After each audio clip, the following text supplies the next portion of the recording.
Hola a todos. En esta ocasión nos encontramos con Roberto Winsberg, con quien vamos a recordar y dedicar este espacio a uno de los medios de comunicación tal vez un poquito descuidado, pero que tiene una profunda proyección social en nuestro mundo y que es el radio aficionado.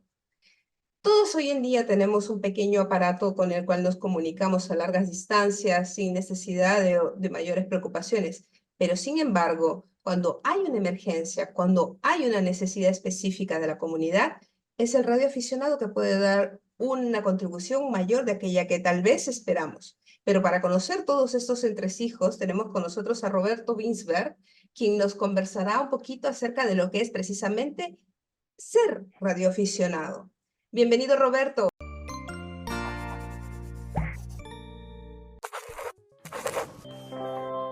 Muchísimas gracias por estar con ¿Cómo nosotros. estás? Muchísimas gracias a ti. Muy amable, de verdad. Muchísimas gracias. Bueno, quisiéramos, por favor, de tu mano poder conocer qué es ser radioaficionado. Ok, Susana, claro, cómo no. Eh, Primero, la radioafición es un hobby, ¿de Ok. acuerdo? Es un hobby eh, que es considerada como la primera red social. ¿Y en qué consiste este hobby? Básicamente en poder comunicarse de un lado a otro. Y para comunicarse, los radioaficionados usamos la radio, las ondas, el espectro radioeléctrico. Ujú. Es decir, usamos lo mismo que usa una estación de radio cuando transmite de su emisora y un escucha lo puede seguir desde un aparato receptor. En el Ujú. caso de la radio convencional, la radio solamente transmite y los radioescuchas reciben y escuchan lo que pasa. Es una comunicación unidireccional. Sin embargo, pero el principio es el mismo. Es Ujú. decir, tienes un aparato que transmite unas señales al aire, digamos al éter, Sí. eh, tienes una antena y Ujú. tienes una fuente de energía, que Ujú. puede ser la red eléctrica o que puede ser una batería de auto, que puede ser una batería portátil. Ujú. Y en algún lado alguien tiene otro radio que va a recibir la señal que tú estás enviando y vas a poder establecer una comunicación.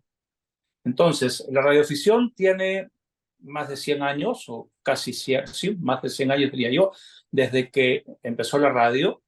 Por ejemplo, el mensaje del Titanic famoso de auxilio, el famoso SOS, Sí. fue transmitido por radio, Ajá. usando el alfabeto Morse, ¿no? Que en vez de usar la voz, usa una serie de tonos, de pititos, digamos, Sí. que son mucho más perceptibles cuando hay mucho ruido. Entonces, Ok. la voz se va a mezclar en el ruido, pero el código Morse, que son puntos y rayas, sonidos más largos y más cortos, Ujú. quien maneja el código puede descifrar los mensajes. Entonces, por ejemplo, punto, punto, punto, raya, raya, raya, punto, punto, punto, es el típico mensaje de SOS. Y Ah, es el mensaje que el Titanic, ¿no? claro. Usando la tecnología de la radio de Marconi de hace 100 años. Y Exacto. así, los radioaficionados, y muchos podemos tener referencias de tíos, de abuelos, de gente grande, Ujú. que tenía equipos en Sí. su casa y se comunicaban con gente de otros lados, con gente de otros países, con gente de otros continentes. Ujú. Incluso había gente mayor que durante 30 años conversaba con alguien, digamos, de Lima Ujú. a Roma. Y Ok. decían, ok, tal día, a tal hora, nos vamos a encontrar en esta frecuencia, y Ujú. conversaban, y pasaban los años, y eran amigos íntimos, y nunca jamás se vieron la cara, nunca se conocieron. Así es. Sin embargo, de repente, los nietos de estas personas en algún momento se conocieron y fueron muy familiares. Es exactamente lo que pasa con las redes sociales ahora. Exacto. Ahora con las redes sociales nosotros tenemos a personas cercanas lejos, Ujú. pero como es tan cotidiano saber lo que están haciendo a través de las redes, no Ujú. parece que estuvieran lejos. Entonces, Cierto. tienes un hijo o una hermana que está en Londres y tú estás en Santiago, pero Ujú. sabes que se resfrió, que fue al cine, que comió tal cosa, entonces te suena tan cotidiano que no parece que estuvieran lejos, ¿no? Exacto. Claro, que las redes ahora tienen video, que es lo que estamos Ajá. haciendo ahora, ¿no? Cosa que no había antes, pero es básicamente el mismo principio, ¿no? Entonces, la radioafición es un hobby que Sí, tiene como objeto la experimentación, o sea, te tiene que gustar un poco el hecho de comunicarte con alguien, ¿no? sí, Eh, la idea es experimentar para ver cómo llegas más lejos con menos recursos. Es cierto. decir, cómo llego con un radio pequeñito, con pilas y con un alambrito que hace de antena. ¿Cómo Cierto. con eso me puedo comunicar con otros países? ¿No? Ese es un poco el tema de la experimentación. Exacto. El otro tema es el de la red social que te digo, y es Ajá. interesante y es muy simpático, es muy bonito, porque sin ser una logia, sin ser nada religioso, donde tú vayas en el mundo y veas en el techo una antena que identifiques como radio, Ujú, tocas la puerta y te van a abrir. Es igual, a mí me tocan la puerta o me conectan por alguna red porque se enteraron que soy radioaficionado ujú. y automáticamente es parte de la familia. Sea gente que nunca hayas visto en tu vida, Claro. pero compartimos este hobby y todavía se mantiene eso, que es lo más bonito, ¿no? Y el otro aspecto que tiene es el aspecto de ayuda social. Ujú. Generalmente los radioaficionados son los que tienen la primera respuesta de comunicación cuando hay desastres, Sí. que en el caso de nuestro país no pasa nunca, en el caso de nuestro país y probablemente en algunos países también, cada entidad tiene su protocolo de comunicación. Entonces, Defensa Civil habla por un lado, la policía por otro, los bomberos por otro, el ejército por otro, Ujú. y al final no existe un protocolo único para comunicarse. Entonces, cuando ha habido alguna, eh, alguna, mm, alguna desgracia, alguna emergencia, un terremoto, son los radioaficionados los que han ido primero a establecer la comunicación de primera línea, ¿no? La comunicación crítica de los primeros momentos generalmente la Ujú. establecen los radioaficionados de manera voluntaria. Cuando fue el terremoto en el 2007, si no me equivoco, en Pisco, Sí, sí, sí, sí, sí. muy cerca de Lima, Así los es. radioaficionados salieron, montaron sus carros y fueron los primeros que que establecieron la comunicación, ¿no? Cuando no había nada, hasta que ya llegan las entidades, digamos, de Claro. gobierno y establecen ya canales de comunicación.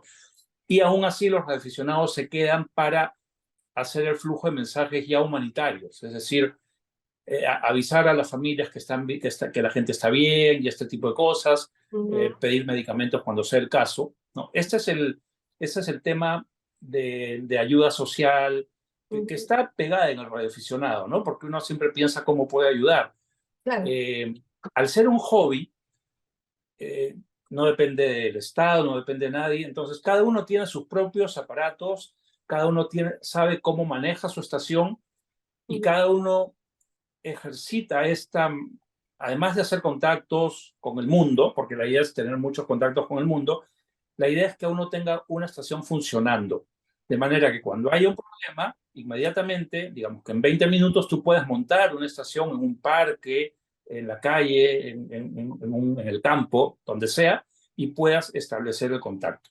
Entonces, como Interesante. tenemos esa práctica, Ujú. cuando pasa algo, podemos actuar rápido y sabemos cómo están nuestros equipos y sabemos que van a funcionar o no, ¿no? Lo otro es Ajá. que, ¿perdona? No, no, una pregunta que quería hacerte. Por un lado, las comunicaciones a día de hoy, digamos, normativas son aquellas que se hacen a través de vía celular, de vía televisión y demás, y esto depende de una serie de estructuras que pueden ser proveedores de señales y demás. El radioaficionado, entonces, logra superar estas tal vez barreras y logra Correcto. establecer, es por ello que Así tiene es. una respuesta más inmediata. Eso que has dicho es muy importante y es, Ajá, digamos, la gente joven, digamos, lo ven como bichos raros, ¿no? Porque cierto. claro, con el celular, es más, yo te puedo preguntar si sabes de memoria el número celular de tus personas cercanas, de tus hermanos, de tu Sí, mamá, de tus primos, y te ajá, aseguro que no lo sabes. Yo de tampoco lo todos, sé. de Yo todos. sé el número de mi madre Ajá, y el de mis dos hijos los tengo en el teléfono. No lo sé de memoria, cuando antes no sabíamos solo los números, ¿correcto? es verdad, es verdad. El- entonces, la tecnología nos da, digamos, el Internet, el mundo digital, Ujú. Pasar de lo analógico a lo digital es un cambio mucho mayor al que fue en su momento la imprenta, ¿no es cierto?, para la humanidad. Definitivamente. Pero lo que no nos damos cuenta es que somos dependientes. Si se apaga el celular, o si me olvido de pagarlo, o si lo pierdo, me O siento se cae la desnudo. antena, se cae la señal. Exacto, si simplemente se me pierde, me Sí. siento perdido, porque generalmente no tenemos un cuaderno con todos los contactos escritos y Ujú, sientes que estás perdido. El ujú. celular, como tú lo has dicho, depende de un operador. Es Sí. decir, yo tengo el teléfono en la mano, Ujú, ese teléfono va a conectarse con unas celdas que están conectadas, que son postes, que están puestos en las ciudades, y ujú. a través de esas celdas se va a establecer la comunicación con Sí. otras celdas hasta llegar al usuario final. Ujú, Pero ¿qué pasa cuando ese proveedor se cae? O sea, ujú. a ver, no hablemos de un terremoto, hablemos de un temblor Claro. más o menos fuerte, digamos, un temblor que se sienta. Ujú. Solamente cuando todo el mundo agarra su celular y empieza a llamar a sus familiares, ¿estás bien? ¿Estás bien? Colapsa el sistema, porque la red celular no está Se para funcionar al sobrecarga. 100%. Entonces se sobrecarga y se cae. Si hay un temblor o un terremoto, Dios no quiera, esas torres se van a caer. Lo primero que se va es la energía. Ujú, Entonces, por más que tengamos el equipo de $2,000 en la mano, si ujú, no tenemos al operador, no va a servir de nada. ¿Qué pasa con la radio?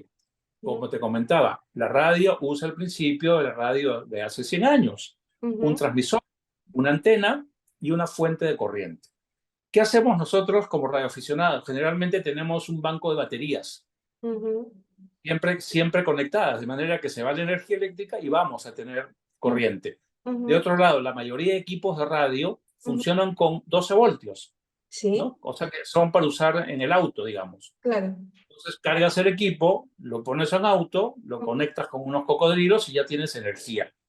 Y en un terremoto, en un problema, en una emergencia, lo que ujú. más va a haber son carros. Sí, sí. Probablemente que no puedan andar, pero van a haber baterías por allí.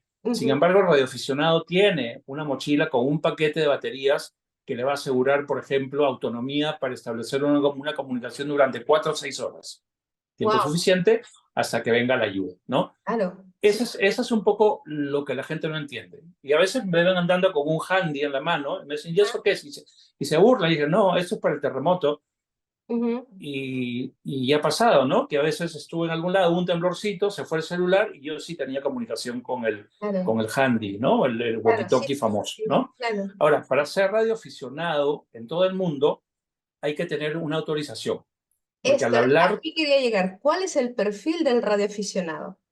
ok, cualquier persona, Ujú. de acuerdo a la legislación de cada país, en el caso del Perú es mayor de 12 años, Sí. que quiera entrar en el mundo de la radio, tiene que dar un examen de conocimientos ante el MTC Ujú. o, en este caso, ante organizaciones de radioaficionados, como el Radio Club Peruano, que tiene un convenio con el MTC. Sí, El Radio Club Peruano hace cursos, sí. se aprueban estos cursos y se envía la documentación para que el MTC otorgue la licencia, ¿no? Ujú. Cuando uno habla por radio, la señal se va al espacio radioeléctrico y el espacio radioeléctrico es del Estado. Ok, Entonces necesitamos una autorización. Es ok. muy barato, Ujú. cuesta 4 soles y creo que 4 o 5 soles renovarla cada año.